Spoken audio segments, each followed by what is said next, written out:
Yeah, ambush. Today on the show, it is the return of a guest who last time when she was on the show, we talked a little bit about a song called After a 31. That was all the way back in November 2021. But now, since then, there's been a couple of singles released, and we are here to discuss those. Specifically, one that comes out today, the day that we are recording this interview.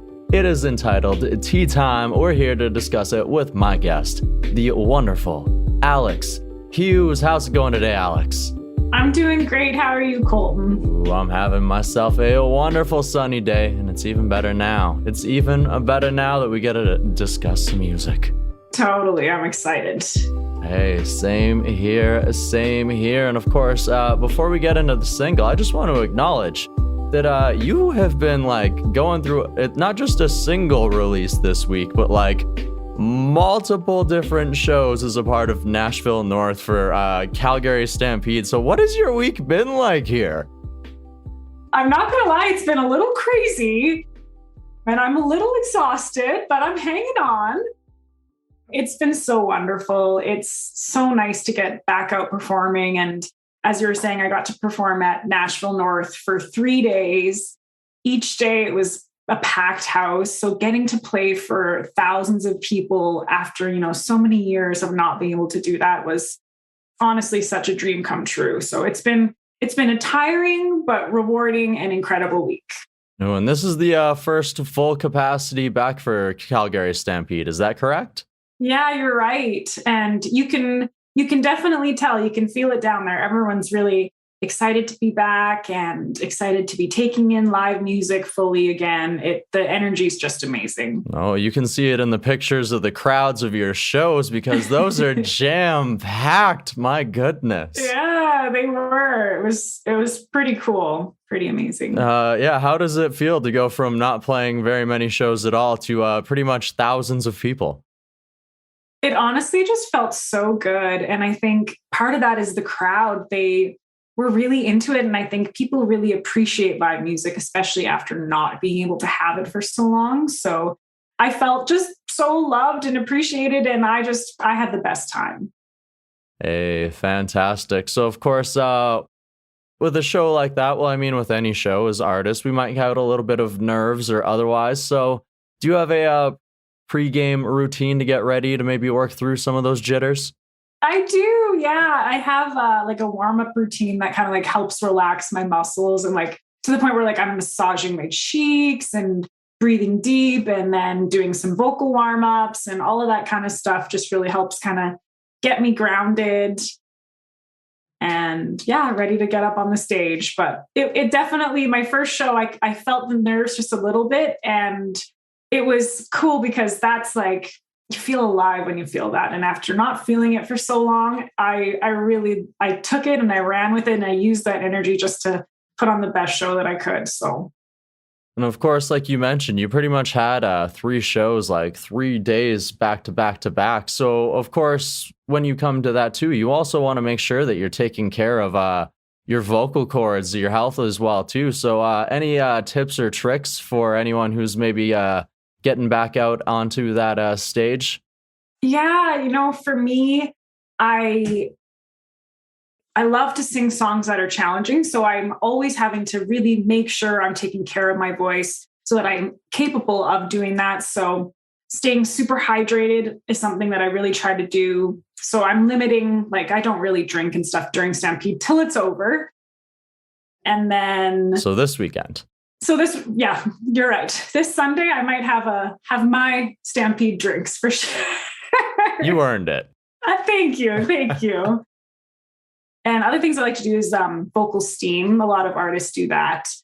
I don't have the cool machine yet. I'm definitely going to get one. So this would work for anybody who's just trying to start to do some vocal steaming. I straight up put my head over a boil of boiling water with a towel and breathe in all that steamy air that helps kind of lubricate and hydrate the vocal cords. So those are some of the things I do. And it's also kind of a calming routine. I kind of just do it all in order and then I feel ready for the show. Hey, perfect. Ready to perform and give those people in the crowd a little bit of a sneak peek of that new single, Tea Time.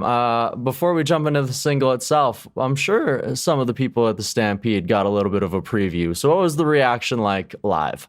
Yeah, it was great. I was so excited to get to play it at the Stampede with my full band, and the crowd loved it. Like it's, that the crowd in Nashville North is looking for like party songs that just keep them dancing and keep them having fun. And Tea Time is totally that song. So it fit in perfect. And I could see people laughing along to some of the lyrics as I was singing it. So that was pretty cool. I think it's going to relate to hopefully quite a few people. Hey, it's definitely relatable for some, and otherwise, definitely a very fun and funny song for sure. So, take us behind how this song came to life, came together. Sure. Yeah. So I wrote this song with my friends, Lydia Sutherland and Pollock, and we were on a Zoom write. And I came into the write saying, I really want to write a really fun summer song. And I want to write it about golf because all of my friends and, their partners are all obsessed with golf right now. And I'm finding it really annoying. And not that, golf isn't an annoying game. I think it's, spending a day out in the sunshine is a wonderful way to spend the day. But the funnier part about it being that, it always seems like it's the wrong time. Like, oh, hey, honey, I need help loading the dishwasher. Oh, actually, no, I have a tea time. It was those kind of things that were, I was talking with my friends about that we were all relating on. So we thought, let's try to write a song about that and make it as sassy and as witty as possible. And we had a ton of fun writing it. It was so silly. We wrote it fairly quickly, like within a couple of hours. And it was a lot of fun to write together. Okay, so what you're saying is if anybody listening needs to get out of chores, all they have to say is, I've got a tea time coming. Apparently, because you can't be late for a tea time and they're hard to get and they're very strict on the time. So, I already paid the reservation fee. What do you want me to do? Exactly. Oh, fantastic. And like I said, a very fun song for sure. So who did you get to record this track with? So I recorded this track with Spencer Cheyne and Justin Kudding, and their production team's called Invoke Music. And we recorded it out at OCL Studios in Strathmore here in Alberta, which is a wonderful studio space. So it was after I did a lot of home recording during COVID. So this was my first time back in the real studio.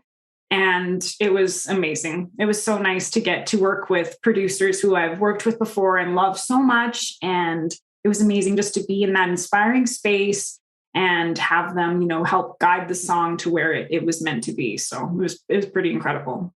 And probably nice to get back in person in a studio as well, too, because I remember when we talked after 31, you were kind of sending files back and forth at that point. So yeah, probably good to get back into that actual studio experience. Yeah, it was, I'm grateful that we have the technology that we can get creative and make things, if you can't get together in person. But you're so right. It felt so good to be actually together in person creating, for sure. Hey, and the product speaks for itself. So I know, of course, the song's only really been out for like maybe 12 hours or so. So it's really hard to ask like the feedback otherwise. But of course, maybe you've shown it to some friends or otherwise. What have some other people told you about the song so far? Yeah, no, it's getting some great feedback. I played it at a Stampede event last night and had the whole crowd like actually giggling, which I think is really cool. I don't think there's a lot of songs that do that. And I wanted this song to be that. I wanted it to be lighthearted and just fun and funny and just poking fun. I think, it's important to, poke fun when you can, because it's just great when people can laugh and smile. And so it's been pretty well received so far. But as you're saying, it's quite new. So we'll kind of see what happens. I have a music video for it that'll be coming out next week. And I'm really excited for that because I think people are going to get a good laugh out of it. That's all I'll say. Okay. So Yeah. I won't dive too much further into that topic. As you say, you're going to leave it for them to find out. I Yes. can't wait to find out myself. Thank you.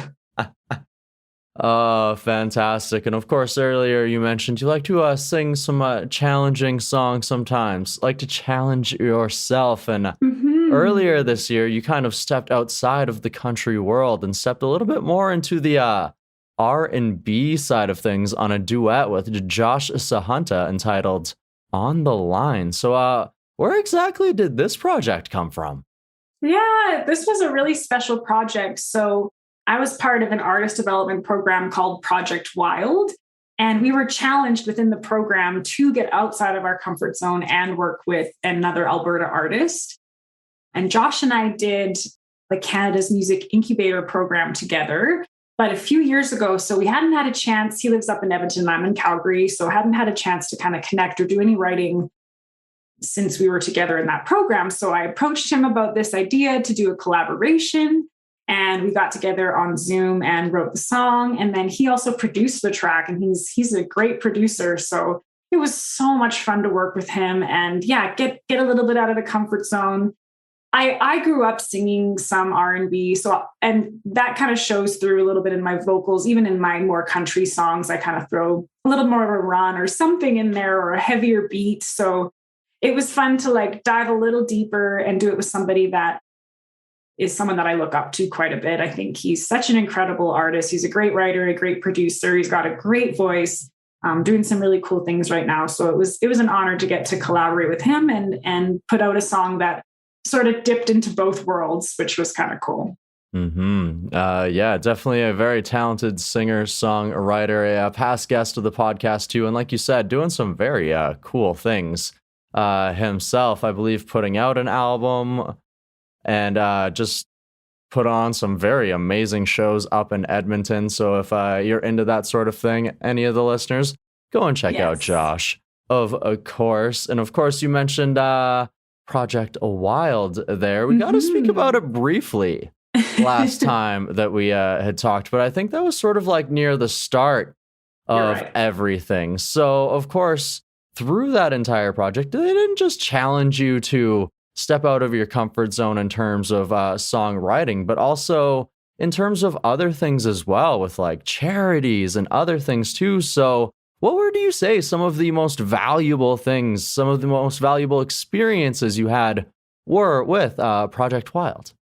Oh, thanks for asking. Yeah, no, it was an incredibly rewarding experience. It was very challenging, and it pushed us like way further than I've at least personally been pushed in my musical career before, which I think is really good. I think you really got to get out of your comfort zone to start to find, the best parts of your own creativity. And it was challenging in so many ways. We had to build a business plan, and it was supposed to be like most of our plans were upwards of 100 pages. So I didn't do university. So to me, that was like my, final exam. I had never had to do something like that before. It took me and everybody in the program, took us months. And so it was really, really cool to look at our artist careers as a business, which is something that I already did, but not to that level. So I was greatly challenged by that, but learned a ton. And a lot of the things that I planned, I'm still planning on trying to execute. And as you're saying, like the charity challenge, that was one of my most favorite parts of the program. I partnered with the Center for Newcomers, and we did an event where I performed and we had some speakers and just brought some awareness to what the Center for Newcomers does here in Calgary for newcomers to Calgary. And I think, it built a relationship that'll last well beyond the program. I'm hoping to do more events with them in the future. So all in all, it was such an incredible learning experience, a great challenge. And it was a lot of fun too. Don't worry, there was fun had as well. Well, I know there's a lot of collaborations, a couple showcases as well. Quite a few party moments there for sure. Definitely, yeah. So we all we all worked really hard, and then we had to celebrate that too. So it was lots of fun. Hey, and that's a very important lesson as well, is you definitely got to take yourself seriously, but at the same time, you got to celebrate the journey and the memories and the moments that you're creating. Absolutely. Hey, for sure. So, of course, you mentioned the depth of learning, like saying, you're looking at things as a business, but sort of like taking things from like one point to a completely different level. Like, for some people, maybe it's adding a 5-year plan, maybe it's something else. So when it came to like the business planning side of things, what is one of those things that you would say that you picked up that has been very valuable to you? Yeah, no, I think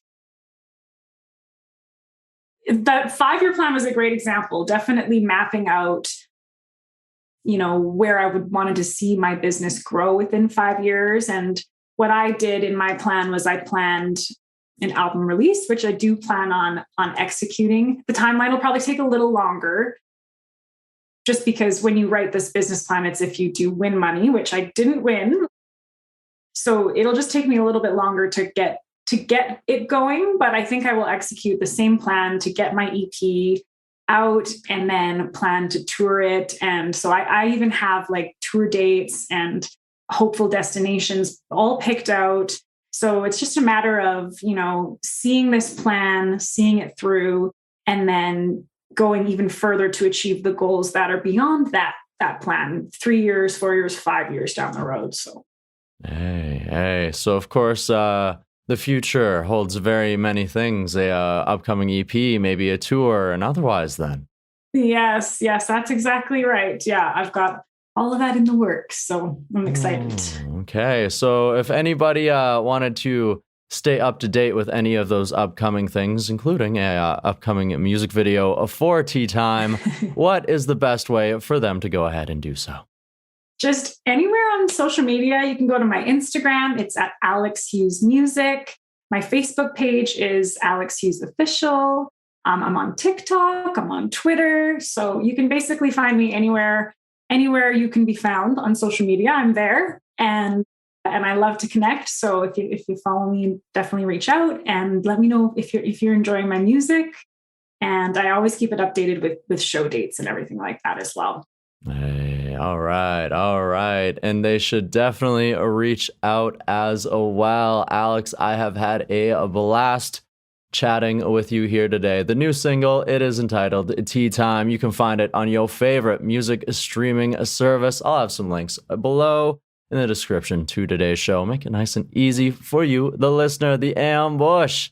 Alex, once again, thank you so much for rejoining us here on the DTP. Yes, thanks for having me. It was so much fun.